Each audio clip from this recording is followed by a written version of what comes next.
पुण्यात्माओं, परमात्मा स्वयं ही इस काल के लोक में आते हैं, अपने बच्चों को तत्व ज्ञान से परिचित कराते हैं।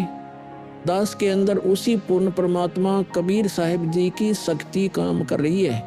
आप सभी पुण्यात्माओं को काल के जाल से निकालने के लिए परमात्मा इस पृथ्वी लोक में फाल्गुन शुक्ल पक्ष एकम विक्रमी संवत 2053 9 मार्च 1997 रविवार के दिन आए और सार नाम व सार शब्द खुलकर देने का आदेश दिया, जिससे आप सभी का मोक्ष हो सके। इसके बाद इस आध्यात्मिक ज्ञान के प्रचार प्रसार में बहुत तेजी आई और आज आप सभी पुण्यात्माओं को अपने निज घर की और परमात्मा की पहचान हो पाई। 600 साल पहले परमात्मा को ना पहचान कर हम काल के जाल में धोखे से रह गए थे। अब की बार दास को आम संत समझकर धोखा मत खा जाना।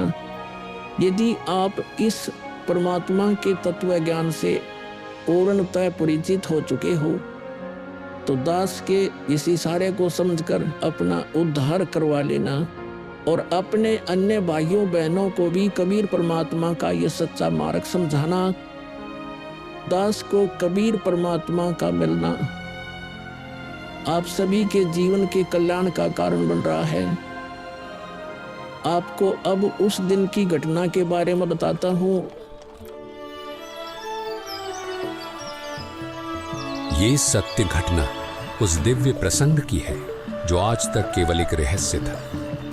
वो रहस्य सालों पश्चात अब आपके सामने प्रस्तुत होने जा रहा है। संत रामपाल जी महाराज जी के जीवन का वो महत्वपूर्ण दिन जिसके विषय में उन्होंने आज तक भक्त समाज के समक्ष केवल सांकेतिक और आंशिक वर्णन किया था, अब उनकी आज्ञा से वो दिव्य प्रसंग विस्तार से प्रस्तुत हो रहा है।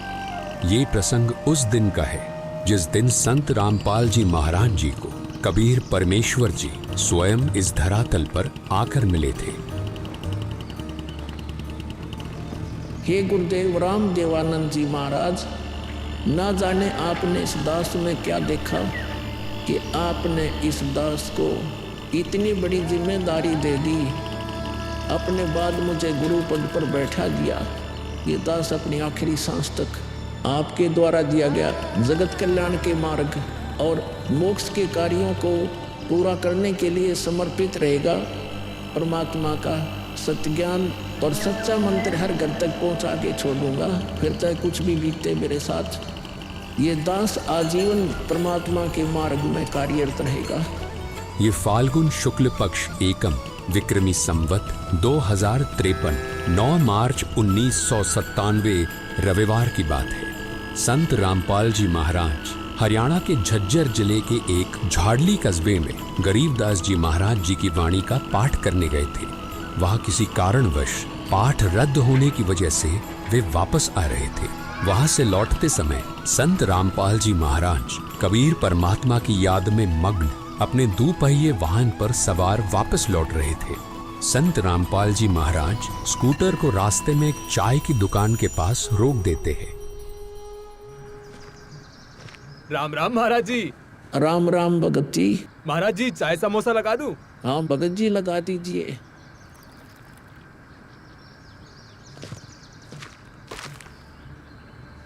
इस बोले भगत को भी परमात्मा का तत्व ज्ञान समझाना चाहिए। भगत जी, कबीर परमात्मा की भक्ति करनी चाहिए। मनुष्य जीवन हमें सिर्फ इसीलिए मिलता है। मानुष जन्म दुर्लभ है ये नलन बोरे, जैसे तरवर से पत्ता टूट गिरे वो बोर न लगता डोरी। भगत जी, इस काल लोक का कोई भरोसा नहीं है, न जाने कब किस पर क्या बिजली गिर जाए। इसलिए कहता हूँ आपको कि कबीर परमात्मा से जुड़ जाओ, नाम दीक्षा लेकर अपना कल्याण करवा लो। वो कबीर परमात्मा यह भी आपकी और आपके परिवार की रक्षा करेगा और मृत्यु के बाद सीधा मोक्ष को प्राप्त कर जाओगे। ठीक कहते हो महाराज जी। ये कबीर परमात्मा ऐसे गंदे लोक में जहाँ आदमी की जिंदगी का पल का भरोसा नहीं, व्यक्ति यहाँ जी कैसे रहा है ना जाने कब क्या हो जाए, कब कौन सी बीमारी हो जाए, कब दुर्घटना हो जाए, कब कोई संसारिक आपदा आ जाए। दाता, आपकी भक्ति के बिना यहाँ किसी को ना सुख मिल सकता है और न ही मोक्ष। ये बात ये बोले जीव कब समझेंगे? आखिर ये अज्ञान अंधेरा कब दूर होगा दाता? आप ही दया करेंगे कबीर परमेश्वर। ये बोले जीव तो अपना जीवन आपकी भक्ति के बिना व्यर्थ ही कर रहे हैं। चाय पीने के बाद संत रामपाल जी महाराज मातन हिल की तरफ निकल पड़ते हैं। बिन उपदेश अचंभ है, क्यों जीवत है प्राण, और भक्ति बिना काठोर है, ये नर नहीं पाषाण। आगे चलकर संत रामपाल जी महाराज स्कूटर को एक पुलिये के पास रोक देते हैं। इस पुलिये की खास बात ये थी कि संत रामपाल जी महाराज जी ने इस पुलिये को सिंचाई विभाग में जूनियर इंजीनियर रहते हुए स्वयं बनाया था। क्योंकि यह पूरा क्षेत्र जंगल नुमा था, इसलिए संत रामपाल जी महाराज जी को इस पुलिये पर बैठना बहुत अच्छा लगता था और नौकरी के दौरान वो इस पुलिये पर बैठकर परमात्मा की याद में खो जाया करते थे। हे दयालु कबीर परमात्मा, आप जी हम नीचों के लिए 600 वर्ष पहले एक धानक रूप धारण कर इस गंदे लोक में 120 वर्ष तक रहे।